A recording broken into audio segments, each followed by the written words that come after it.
Do you have some bragging rights over your brother or what? I don't know if it's bragging rights because it got a little dicey there in the third, but and he played a really good game. Chris did really well, so there might be a bit of a one-up, but I won't be flaunting it. That's for sure. In the third, I mean, it was just a great comeback. And you knew that it was at some point the Seals were going to start to have their offense clicking. But for you, what was your mindset throughout that when you did get pulled there for a few minutes to come back and make necessary saves? First off, like I half knew that the Seals are going to come back with more push, and the team that they have in front of them, they have a really good team, and they've made it further than us, playoffs and stuff like that. So it was expected, and they answered the bell really well. And then getting pulled to the bench, obviously I probably needed it, but it's huge. The things that people don't see. So Mike coming to the bench and Hutchie. So Mike's just get ready. We're gonna go back at the TV timeout. And Hutchie again, the guy. I wish people knew how much he means to this team, to myself, and the credit he should get, because through the game he's talking to me. He's reminding myself what I can do and can achieve, and all the positive parts of the game. Good save.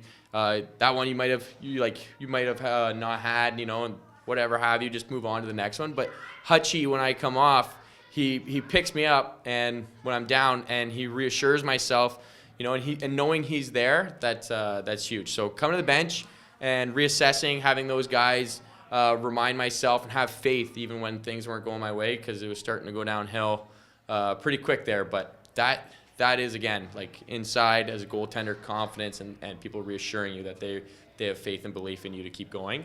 That is huge. So it was good. Is it to have that sort of support system? Because I can't imagine that if you went across the league that every single starting goalie has a situation like you do. Right. I'm going to 100% agree. I've never been so close with another goaltender in my whole career. Riley Hutchcraft is an amazing teammate, amazing person, amazing dad, and for myself to have that, it's an asset. It's something that you can't buy, you can't trade it, you can't draft it. It just happens. And he's a secret weapon. He can play. He can be in that room. Things aren't going away. He'll go stand up, remind ourselves, what we as a team can achieve, and it's massive. Hutchie is. I've never had such a close connection with another goalie, and it's an elephant in the room. We're both playing for the same spot, and after playing with Riley Hutchcraft, it does not feel that it is someone's job. We are doing this together, and we rely on each other, and we pick each other up when we're down. And he has taught myself a lot as a person and as a player. And again, he's massive to have. And I wish people could see him. Wish people could know who he is, because if someone didn't like Riley Hutchcraft, I wouldn't like him, because there's something wrong with him. That's a perfect. But you've been here for a few years now, and that core group that's been throughout this kind of rebuild and retool over the years, what's that feeling like in the locker room when you're starting to see all that hard work and growth come to fruition? It's a very, very nice feeling. There's some of us in the room who have been here since the first year, and things didn't go our way. Second year, third year, playoffs get bumped out first round. And the feeling is very reassuring. It's when you walk in those doors, coming to the arena, when you're putting on that jersey, when you see each other at practice and all those things, it's confidence, and it's very nice for us to have that faith in each other and lean on each other. We don't have any weak links, and if someone goes down, there's 30 people, including the staff, including the people that are around here helping us run, Dobbins with the equipment, everything like that. Through and through, not the people that just wear the jerseys. We're strong as a whole, and it's really, really reassuring. And seeing that, it's bringing out, I think, a championship caliber. And it's a great feeling. And Dan Carey also, a lot of credit to him.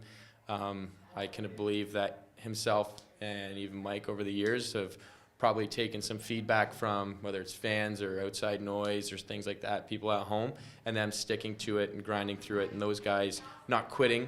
And they're putting in the extra hours. They're staying up late, cutting film, drafting, trading, all these different things for us to get better. As well to them, that is huge, and I'm sure they're happy to see it.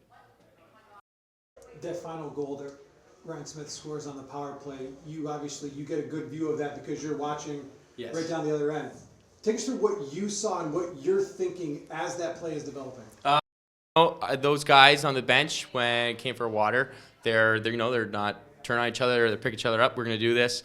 It's an awesome feeling. How smooth they were. They're passing the ball smooth. They didn't let off. When things on the back end myself weren't going our way, they kept playing. And then at the end when Ryan scored, it was awesome. The fans, everything like that going on. Great shooter, great athlete. It was awesome to see. Getting back to your brother Chris. Yes. How much did you guys talk about this game? Like even back to when you guys were kids, did you ever imagine that you guys would be playing a professional lacrosse game against each other? And then when you saw the schedule and knew that that was a possibility, like how much did you guys actually talk about that? I didn't even talk about it. We're both very similar, both similar characters, everything like that, and our compete and the drive that we have. We didn't talk about it, and I think neither guy was going to reach out to talk about it, but I can guarantee both us when we were laying our head on our pillow looking up to this week, we were both thinking like it's we want to see who's going to win, and our family, they were definitely excited for it. But growing up, did we think it was possible? I've most certainly seen it in Chris. I in myself, maybe him not believing it.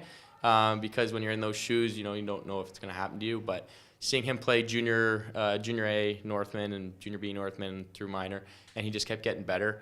I think it was going to happen with some amount of time. It's just a matter of me staying healthy to play.